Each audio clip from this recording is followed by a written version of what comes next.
เต็มที่มากเลยครับผมดีใจมากที่ทุกคนร่วมทำบุญเนาะให้ชาวใต้ถูกต้อง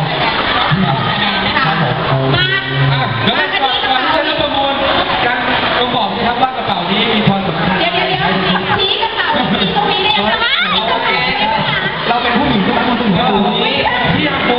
กระเป๋านี้มีประวัติครับเป็นไงครับสมัยสงครามโลกครั้งที่ 2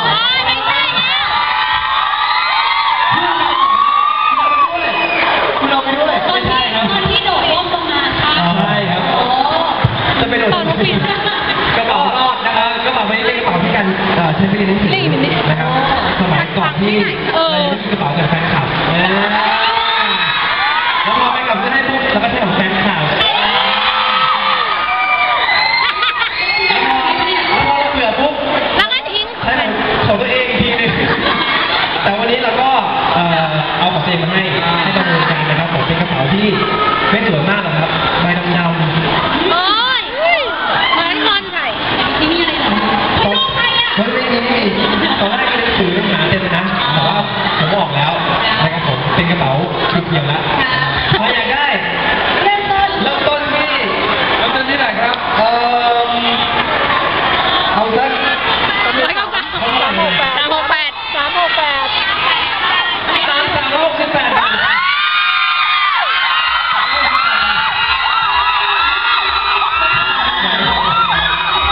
เดี๋ยวเลขนี่มีความหมายไงเลข3คือเบอร์ใครเลข6คือเบอร์ใครและเลข8คือเบอร์ใคร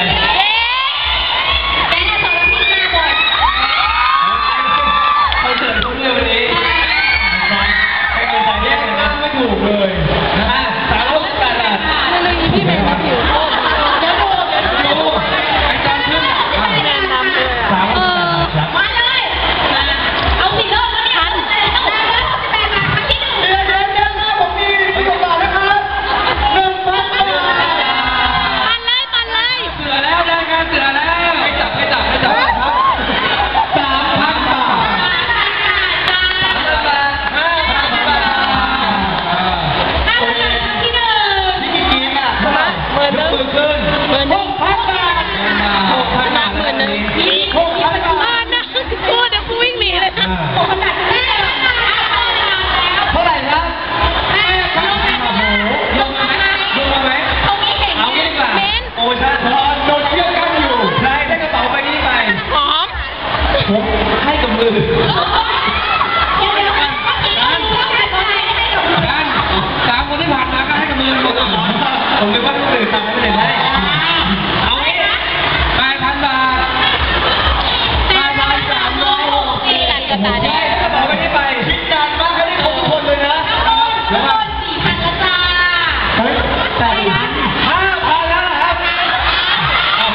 ขอยัง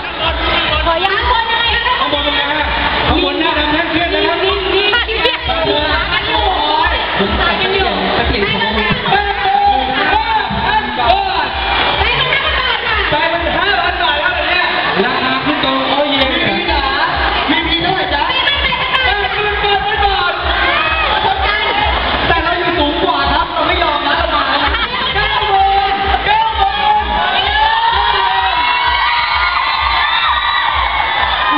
จ๋าเข้ามากันหลายคน93,000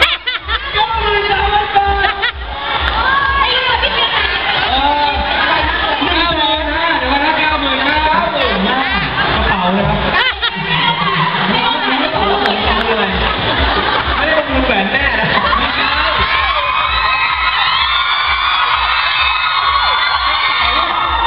กระเป๋ากากๆนี้เขาไม่อยากได้กระเป๋าเขาอยากทำบุญ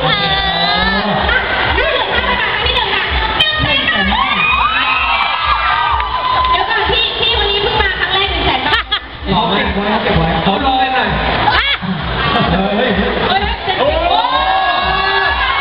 เก็บไว้ดีๆนะครับผมจะลงไปอย่างนี้เลยนะฮะเล่นกล้องไปนั้น100,000 บาทครั้งที่2อย่าเพิ่งใจเย็นเยอะนี่ไม่รอเขาเรียกพวกแล้วผมว่าไม่ได้พูดนะเรื่องมาตี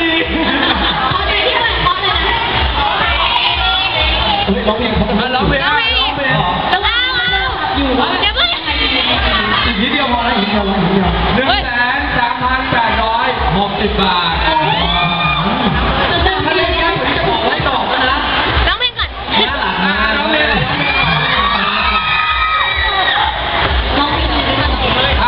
ร้องสดๆอีกสักเพลงนะครับตอนนี้เรามีเพลงไหนล่าสุดครับ1 ใน 1,000 ล้าน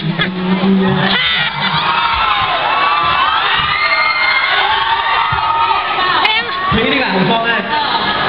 สุดที่รัก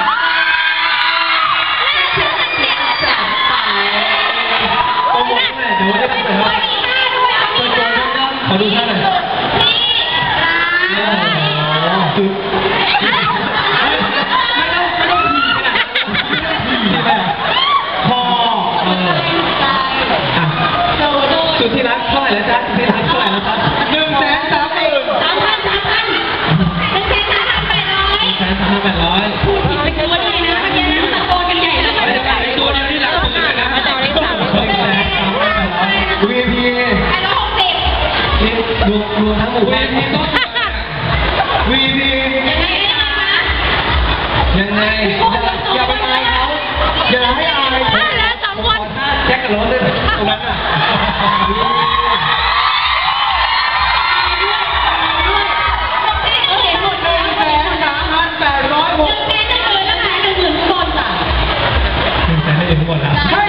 ใช่พี่กุ้งใครว่าอยู่ไหน120,000ครับ120,000นะครับไม่ไหนปรึกษากันเลยครับพี่เดี๋ยวจะยกมือสักคนเลยเฮ้ยเรายกเราไม่ยกเรายกเรา